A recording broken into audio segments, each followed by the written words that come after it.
Stephen N. Haskell a été le premier ministre adventiste du 7e jour à se rendre au Portugal. Haskell a voyagé dans le monde entier au service de la conférence générale pour repérer les conditions d'avancement de la mission. Au cours de ce voyage mondial, il est arrivé au Portugal en juillet 1889. Le travail adventiste n'a pas commencé avant le 26 septembre 1904, avec l'arrivée du premier couple de missionnaires des États-Unis à Lisbonne, au Portugal. Clarence Emerson et Mary Haskell Renfro, ainsi que leur bébé, étaient une famille passionnée par le partage du message adventiste. Ils ont commencé à apprendre le portugais et peu après, ils ont commencé à vendre de la littérature adventiste, à établir des contacts et des visites missionnaires et à prêcher. Depuis ses humbles débuts, l'église adventiste du Portugal a grandi pour atteindre environ 10 000 membres.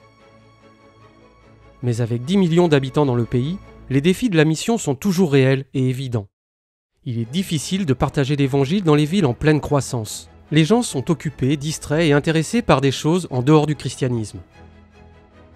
L'éducation est l'une des façons dont les adventistes ont établi des liens importants au Portugal. L'école adventiste de Setúbal a ouvert ses portes en 1983. Lilita a participé à l'ouverture de l'école et a été sa première enseignante.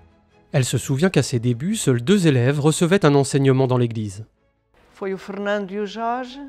Et c'est ainsi que Fernando et George ont été les premiers à aller à l'école ici à Setúbal.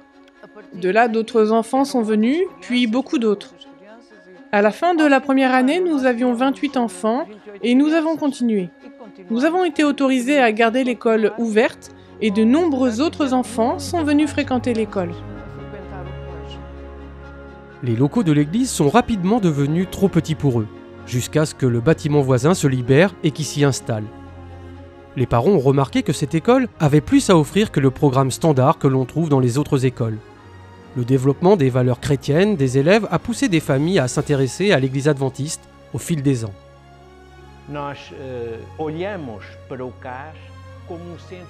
Nous considérons l'école comme un centre d'influence.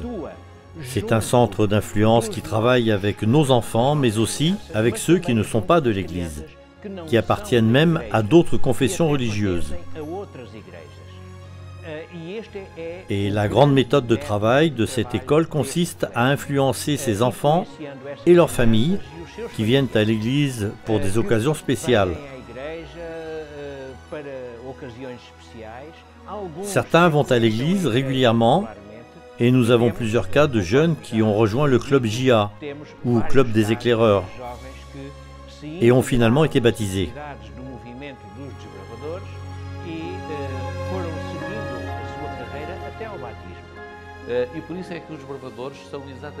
Et c'est pourquoi les éclaireurs sont exactement un complément au projet éducatif de l'Église.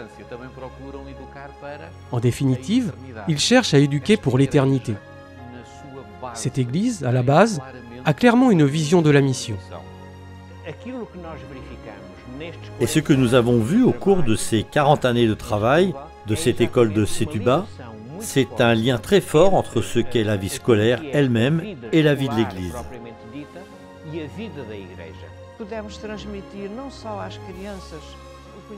Nous pouvons transmettre non seulement la connaissance de Jésus aux enfants, mais aussi aux parents, aux tuteurs, qui fréquentaient souvent l'église, et à certains enfants qui ont décidé de devenir adventistes en même temps que leurs parents. Cette petite école du Portugal a un grand potentiel. Malheureusement, l'espace n'est pas assez grand pour que l'école continue à se développer et ils ont peu de ressources. Le personnel, les élèves et leurs familles prient pour un nouveau bâtiment qui puisse accueillir le potentiel de cette école. Ce trimestre, une partie de vos offrandes du 13e sabbat contribuera à la construction d'un nouveau bâtiment scolaire dans un quartier de la ville en pleine expansion. Cela permettra à davantage de familles d'être touchées par l'éducation adventiste. Je continue à avoir une affection très particulière et je prie toujours pour que cette école grandisse et se développe.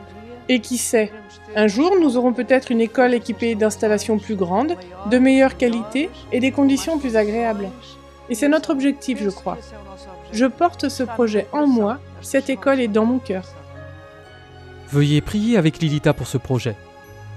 Merci de soutenir l'offrande du 13e sabbat qui aura un impact sur la vie des familles au Portugal.